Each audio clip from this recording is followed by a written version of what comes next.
পর ভক্তদেরকে বিলি করা হচ্ছে।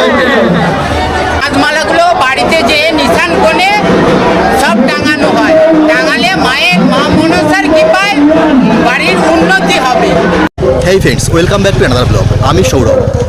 আজকে তোমাদের দেখাবো হুগলি জেলার অন্তর্গত হরিপাল থানার ভাড়ামল্লভপুর গ্রামের জাগ্রত সরাই মনসা মায়ের বাৎসরিক পূজার এক্সক্লুসিভ ভিডিও। আজকের ভিডিওটি খুবই ইন্টারেস্টিং হতে চলেছে, তাই স্কিপ না করে সম্পূর্ণ ভিডিওটি দেখতে হবে। তো চলো শুরু করা যাক আজকের ভিডিও।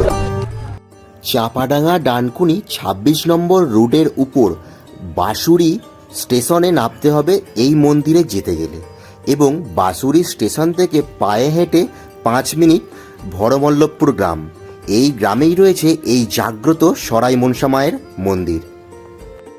দশহারার দিন এই মায়ের বাৎসরিক পূজাকে কেন্দ্র করে প্রায় ৭ দিন ধরে চলে এই গ্রামে এক বিশাল মেলা। এই মন্দিরের প্রথা অনুযায়ী এই মায়ের পুজোর চাঁদমালাগুলি বাড়িতে নিয়ে গিয়ে টাঙিয়ে রাখতে হয়। ভক্তদের বিশ্বাস এতে সংসারের মঙ্গল হয়। 50 টাকা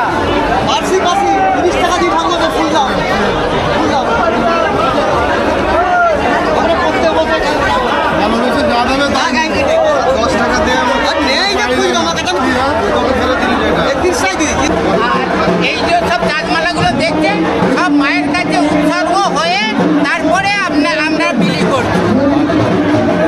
বিনিময়ে পারিশ্রমিক নিচ্ছি সামান্য 10 টাকা। এইগুলো কি মায়ের পুজো করা ফল ভক্তদের বিলি করা হচ্ছে? মায়ের পুজো করার পর ভক্তদেরকে বিলি করা হচ্ছে।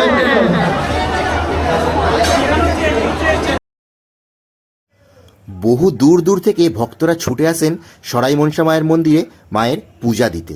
শুধু দশহরার দিন না, এখানে প্রত্যেক দিনই মায়ের পুজো দেওয়া হয়, এবং এই পুজো দেওয়ার পর এই যে ফলগুলি দেখছেন, এই ফলগুলি সমস্ত মায়ের মন্দিরে ভক্তরা দিয়ে গেছেন। তো এই ফলগুলোকেই আবার ভক্তদের বিলিয়ে দেওয়া হচ্ছে।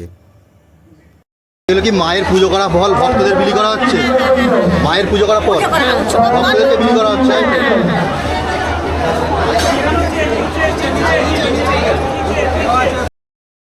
সরাই মনসা মায়ের কথা অনেক দিন ধরেই শুনেছি, অনেক দিনেরই ইচ্ছা ছিল এই মন্দিরে যাওয়ার, তাই দশহরার দিনে চলে গিয়েছিলাম মায়ের দর্শন করতে।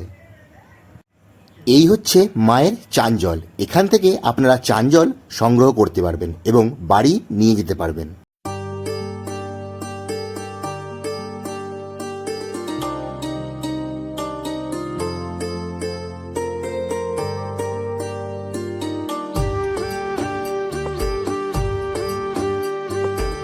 দশহারার দিন থেকে টানা ৭ দিন চলবে এখানে মেলা, এবং প্রত্যেক দিন সন্ধ্যেবেলাতেই এখানে আছে বিভিন্ন ধরনের সাংস্কৃতিক অনুষ্ঠান। তাই আপনারা যান, মেলা উপভোগ করুন এবং মায়ের দর্শন করে আসুন। আজকের ভিডিও এই পর্যন্তই। ভিডিওটি কেমন হয়েছে অবশ্যই কমেন্ট করে বলে যাবেন।